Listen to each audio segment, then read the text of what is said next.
Paul, Kyle's first 9 inning complete game. What impressed you about this one? I didn't know that.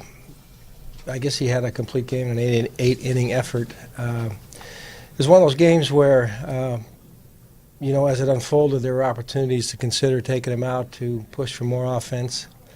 I think particularly there in the sixth inning when he came up first and second with one out. But we had put a couple runs on the board, and I thought either way we were going to get the chance to get Dozier up there, either second and third or first and second. So he had a couple clean innings in the fifth and sixth, so I stayed with him. He made it pay off. He had a really good night, a couple home runs to left-hand hitters there, and Freeman and Markakis, I think both on sliders. But he did a good job. I thought the inning where he induced a double play was big, and it was good to see a lot of guys have good offensive nights. Doze again, and Polanco continues to swing well. Rosie had a couple big hits. Centeno had a big double for us. We didn't do very well executing again, moving runners and getting guys in from third. I thought that second and third, nobody out might bite us, but we kept finding a way to generate more offense as the game unfolded. Earlier today, you talked about how you wanted Kyle to avoid giving up that big inning, which has bitten him in the past. Was there a difference in his calmness tonight that was maybe the difference? I'm not sure. I think he was kicking himself. The two runs that they scored early in the game, both they came with two outs. The 2-out base hit and the homer.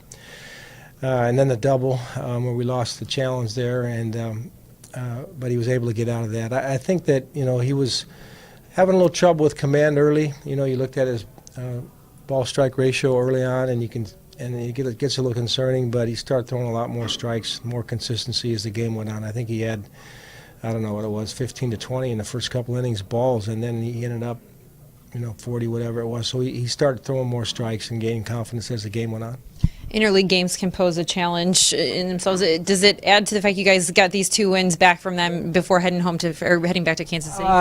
Yeah, we're trying to find ways to continue to compete and win. We got a little setback at home.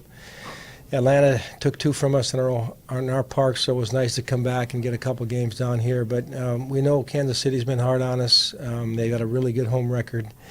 And we're going to have a late night tonight, but hopefully we can turn it around and play some good ball, starting with Duff on the mound tomorrow night.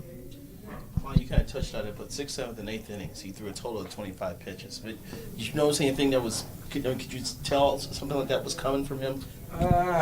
It was just trying to watch and communicate with Neil and him and watching. I got in that situation there after the 6th where I thought the 5th and the 6th were particularly clean. And, you're trying to measure offense, defense, offense, pitching there. I was hoping that if we could increase the lead, I could keep him in the game because I thought his pitch count was down, obviously, and the fact that he was throwing well and seemed to be gaining some momentum.